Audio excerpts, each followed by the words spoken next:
Up gang, Malaysia, Indonesia, Singapura, Brunei. Assalamualaikum, it's your boy Kimis Coverto and welcome back to my channel yang semestinya hanya akan borak berkenaan dengan One Piece. Spoiler chapter 1105 telah pun keluar guys. Jadi bagi korang yang tak nak kena spoiler, boleh je skip video ni. Ingat, aku dah ingatkan, tapi kalau korang masih nak tonton video ni, maknanya korang sudi support aku. And for that, thank you so much. Aku sangat menghargainya. Dalam spoiler ni, kita akan mengetahui lanjutan dari keadaan yang telah berlaku di chapter yang lepas, di mana Saint Garcia Satan akhirnya telah memulakan Buster Call untuk selesaikan pertempuran ini dan tidak mahu siapa pun yang lepas kali ini. Dan adakah gerakan Buster Call itu akan berjaya dilaksanakan atau ada something yang bakal mengubah takdir di Egghead Island ini? Dan untuk perkara itu ada sedikit jawapan dalam video ini. Jadi tanpa membuang masa lagi, jom let's proceed with the content. Sebelum mula, aku nak ucapkan terima kasih kepada Pewpiece kerana telah mendedahkan spoiler ini kepada kita semua. Dan spoiler ini Pewpiece dapatkan dari Scotch Informer. Tajuk ataupun title untuk One Piece chapter 1105 adalah The Peak of Stupidity, yang bermaksud puncak kebodohan. Dan siapa yang bodoh di sini? Adakah Saturn? Adakah Kizaru? Ataupun adakah daripada seorang kru Mugiwara? Dan untuk itu masih belum dijelaskan dengan lebih detail. Tapi menurut aku, maybe kebodohan ini ada kaitannya dengan world government. Sebab apa aku kata macam ni? Okey, yang tu korang kena tunggu di hujung video nanti. Aku akan kaitkan semula dengan isi spoiler ini. Kemudian spoiler yang pertama, kita akan mengetahui yang Luffy telah berada berhampiran dengan mesin yang membuat makanan. Ini gila guys. Ingatkan makanan yang banyak sangat Luffy terima sebelum ini dah cukup. Rupa-rupanya Luffy dia kata, ini tak cukup, aku nak makan banyak lagi, kata dia. Orang punyalah kalau dia berperang dengan Kuma pun dah separuh mati dah pun. Si bakar Sencho ni boleh lagi makan dengan puas hati dia kan. Itulah Luffy. Walaupun seorang Yonko, tetapi Luffy itu tetaplah Luffy. Kepala bangang dia tu masih ada kat situ.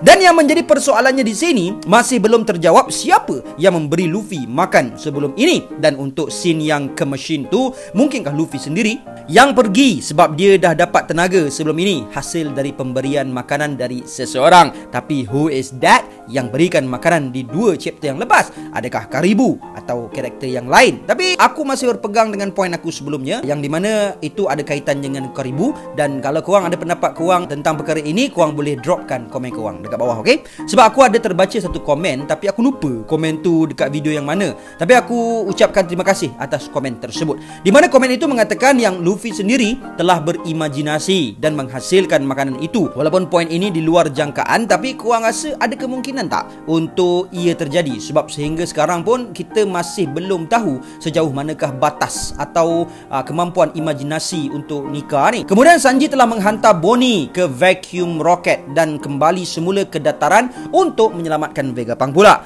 Lalu kita akan dapat melihat Admiral Kizaru yang telah memusnahkan tube vacuum rocket tersebut dengan kemampuan cahayanya, di mana tube itu adalah salah satunya jalan untuk Kuma dan Bonnie pergi ke Labo Face. Dan kerana itu Bonnie dan Kuma telah jatuh ke bawah. Nampaknya situasi semakin sukar untuk melarikan diri dari pulau ini, dan Kizaru tetaplah bertindak sebagai Admiral dan mahu hentikan pergerakan dari Atlas bersama Bonnie dan juga Kuma. Dan untuk Kizaru ni, kenapa dia masih mampu menghalang Vegapunk dan yang lain? Adakah Sanji tak perasan dengan keadaan ini, atau adakah Sanji sibuk dengan Saint Garcia Satan?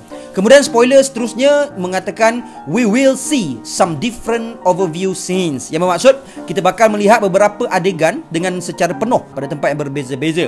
Dan mungkin salah satu adegannya adalah tindakan yang dilakukan oleh Vinsmoke Sanji, kerana Pewpiece juga memposting satu lagi spoiler tambahan yang mengatakan Sanji akan melakukan sesuatu di chapter ini. Adakah Sanji akan benar-benar memasak kali ini? Di mana di chapter ini Sanji memasak dengan menghalang Saturn ataupun Kizaru. Tapi untuk Kizaru, aku dah mula kurang yakin disebabkan tindakan Kizaru tadi yang telah menghalang Vegapunk dan yang lain-lainnya langsung tak dihalang oleh Sanji. Kemudian ternyata spoiler terus ditutup dengan dikatakan chapter ini akan berakhir dengan kapal Marine yang telah dimusnahkan dan juga ditenggelamkan ke dasar lautan. Dan kapal-kapal itu adalah kapal yang mempunyai kaki tangan penyelidik dan juru teknik yang akan berpindah dan bekerja di Egghead Island. Dan masih tidak diberitahu dengan jelas siapa yang lakukan perkara tersebut. Tapi dikatakan marine ship destroyed by unknown party, yang bermaksud kapal marine dimusnahkan oleh mereka yang datang secara beramai-ramai. Dan kemudiannya salah seorang marine telah menjerit dan menghubungi Admiral Borsalino Kizaru dengan berkata mereka sedang menuju ke Egghead. Jadi dari sini memang Marine sudah bersedia untuk singkirkan Vegapunk dengan membunuhnya kerana mereka sudah membawa beberapa kaki tangan yang layak menggantikan Dr. Vegapunk. Tujuannya mungkin disebabkan mereka mahu lakukan kajian teknologi dan penciptaan cyborg mengikut kehendak mereka sendiri. Yalah kan, sebelum ni kan banyak juga yang Vegapunk kurang setuju dengan arahan world government, dan salah satu contohnya tentang apa yang terjadi pada Kuma, di mana Vegapunk walaupun masih mengikut arahan Senji Garcia Saturn, tapi dia masih mengubah sedikit plan itu, di mana Kuma takkan dimusnahkan di saat button self destruction diaktifkan, tapi Kuma hanya menjadi seperti tin kosong yang tidak berguna. Jadi untuk mengelak keadaan seperti itu berulang kembali, kali ini world government telah membuat persediaan untuk menggantikan Dr. Vegapunk. Tapi malangnya plan itu akan gagal kerana satu kumpulan entah siapa-siapa dan dari mana pun tak tahu mereka datang telah memusnahkan dan menenggelamkan kapal marine tersebut. Tapi dari perkataan unknown party itu, nampaknya iaitu datang dari sesebuah pirate atau kumpulan, dan hanya 4 jawapan yang dapat aku berikan. Hai semua, saya Sofian, seorang VFX content creator di Malaysia. Sejak awal terlibat dalam editing, saya belajar daripada YouTube untuk menghasilkan video efek. Masa awal-awal buat video, saya suka gabungkan stock footage dengan footage saya untuk menjadi satu video tanpa melibatkan 3D. Beberapa tahun berlalu, saya mula libatkan editing saya dengan dunia 3D dan saya rasa lebih bebas dan lebih fleksibel untuk menghasilkan VFX yang lebih menarik. Saya rasa kat sini mesti ada yang berminat nak belajar 3D kan? Ini berita baik untuk korang semua. Sebab saya bersama dengan Arif Nizam, iaitu founder Awesome School, juga seorang VFX artis yang bekerja di London untuk Hollywood Industry. Kami bekerjasama mengeluarkan satu program baru untuk mengangkat bakat anak muda di Malaysia ke satu arah yang lebih tinggi. Saya pernah berada di mana saya cuba belajar sesuatu efek tapi tak dapat jumpa tutorial yang betul-betul memenuhi kehendak saya, hingga saya jam dan buntu. Jadi saya faham kadang-kadang anak muda yang kat luar sana yang nak belajar tapi tak dapat nak cari kos pembelajaran yang mudah dan cepat untuk difahami. Kami di Awesome School mengeluarkan program pertama kami, iaitu 3D animation yang didesainkan untuk membantu mengeluarkan kreativiti anak-anak anda yang berumur daripada 10 sehingga 15 tahun. Kelas ini akan berlangsung selama 9 bulan. Yang bestnya, kami akan realisasikan karakter rekaan anak-anak anda menjadi 3D model secara percuma tau. And yes, our program is well suited for English speaking children as well. Jadi kalau korang dah tonton video ni sampai ke sini, maksudnya korang berminat dengan program ni dan korang dah cukup satu syarat untuk join kami. Sekarang kami membuat New Year Sale dengan diskaun sebanyak 20% untuk peserta terawal. Anda boleh hubungi kami di nombor yang tertera atau mesej sahaja di media sosial kami. Kami tunggu anda di sana.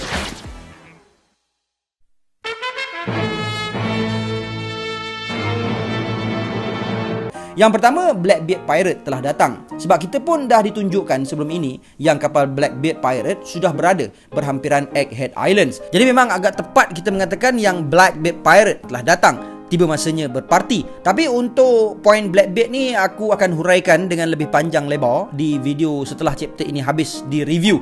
Dan yang kedua, adakah ia adalah Revolutionary Army, iaitu Monkey D. Dragon, atau ia hanyalah komander-komandernya sahaja yang datang? Sebab apa? Sebab sebelum ni kita boleh tengok dalam flashback Kuma ada menceritakan berkenaan dengan Dragon. Lepas tu masa dalam alur cerita ataupun the current storyline yang sekarang ni pun kita boleh nampak ada juga Dragon dikaitkan dalam perjalanan di Egghead Island ini. Dan sebelum-sebelum ni lagi, Shaka dia ada menghubungi Dragon yang mengatakan yang dia akan mati tak lama lagi. Lepas tu Dragon dia macam, yelah tak apa-apa, nak best lah dengar benda tu daripada Shaka. Sebab sebagaimana kita tahu, Shaka pun adalah sebahagian daripada Vegapunk. Tapi sebelum ni kita boleh tahu yang Dragon dan juga Ivankov dia mengetahui yang Kuma lepas dia diselamatkan daripada Marijoa dan dibawa balik ke Kamabaka Queendom kan. Lepas tu dia menghilangkan diri. Lepas tu Ivankov dan Dragon macam kita tanya lah kan, ke mana Kumar pergi. Betul Ivankov cakap mungkin dia akan pergi ke Marijoa lah kan, macam gitu. Cumanya mungkin benda tu diorang berborak masa sebelum ini, dan diorang setelah itu telah pun memulakan pergerakan diorang kan. Jadi mungkinlah nampak macam pada waktu diorang berbual tu nampak macam leisure, nampak macam biasa-biasa. Tapi lepas diorang tahu ke mana perginya Kumar, rupanya dia pergi menghala ke Egghead Island, terus diorang ke sana lah kot. Atau yang ketiga ialah organisasi Cross Guild, kerana dah lama kita tak nampak aksi dari mereka, dan maybe ini kalilah dah tampilkan di Egghead Island, dan memang akan sangat epic kalau organisasi ni join, sebab ada Draco Mihawk. Tapi nampaknya untuk Cross Guild datang mungkin peratusannya hanya 5% macam tu saja, kerana aku lebih yakin yang kumpulan itu sama ada dari Blackbeard Pirate ataupun Revolutionary Army, dan ataupun yang keempat, mereka itu adalah salah satu aliansi Grand Fleet Mugiwara. Dan berbalik dengan apa yang aku janjikan tadi, iaitu berkaitan dengan puncak kebodohan. Mungkin bodoh itu berkaitan dengan perkataan yang diucapkan oleh Sanji Garcia Sutton terhadap setiap Marine yang ada di Egghead Island, kerana walaupun gerakan Buster Call telah dibenarkan, tapi masih situasi tidak berubah, dan malah nampaknya keadaan menjadi semakin sukar. Yalah, dah lah sebelum ni pun Kizaru sangat lambat untuk membunuh Dr. Vegapunk. Lepas tu Sutton pula turun tangan sendiri, siap bertukar ke form baru lagi, tapi masih gagal untuk membunuh Dr. Vegapunk. Tak hanya Vegapunk, Sutton pula cuba nak bunuh Jewelry Bonnie, tapi masih tak dapat sebab dihalang oleh Kumar. Lepas tu nak bunuh Kumar pun tak dapat sebab dihalang oleh Sanji dan Frankie. Lepas tu dah laungkan Buster Call pun masih tak jalan sebab ada gangguan dari pihak yang lain. Mau tak bengangnya si setan Sanji Garcia Sutton tu kan. Dan disebabkan terlampau geram dan rasa dipermainkan, Sutton terus melaungkan perkataan bodoh ni kepada seluruh Marine yang ada. Jadi apa pendapat korang tentang spoiler kali ini? Dan insyaAllah keluar lagi spoiler yang lebih panjang ataupun full spoiler, aku akan cuba bahaskan secepat mungkin untuk korang semua. Dan berita gembira, minggu depan tiada break, yang bermakna kita akan dapat melihat chapter 1106 pada minggu hadapan. Terima kasih kerana sudi menonton dan sentiasa support aku. Dan kalau korang sudi, share lah video ni kepada kawan-kawan semua untuk meluaskan lagi nakama-nakama kita di channel Kimis Coverto. Aku sangat hargai kalau korang sanggup sharekan video ini. Jadi setakat itu sahaja perkongsian aku pada video kali ini. And gang, before I end, sedikit renungan. Bila sudah sampai masa kita dah rasa sangat-sangat lemah dan dah tak mampu untuk buat apa-apa pun, segala semangat sudah menjunam, segala keringat sudah mengering, tapi ingatlah, semua yang berjaya dalam dunia adalah manusia yang sifatnya sama juga macam kita. Ada dua tangan, ada dua kaki, ada dua telinga, ada dua mata. Tapi kenapa diorang boleh, tapi kenapa tidak kita? Jangan fikirkan sekarang. Bangun dek, bangun dan berlari. Kejar apa yang kita impi. Buat tanpa tapi, segera tanpa nanti, lakukan tanpa henti. And until then my gang, there is no God except Allah. Assalamualaikum warahmatullahi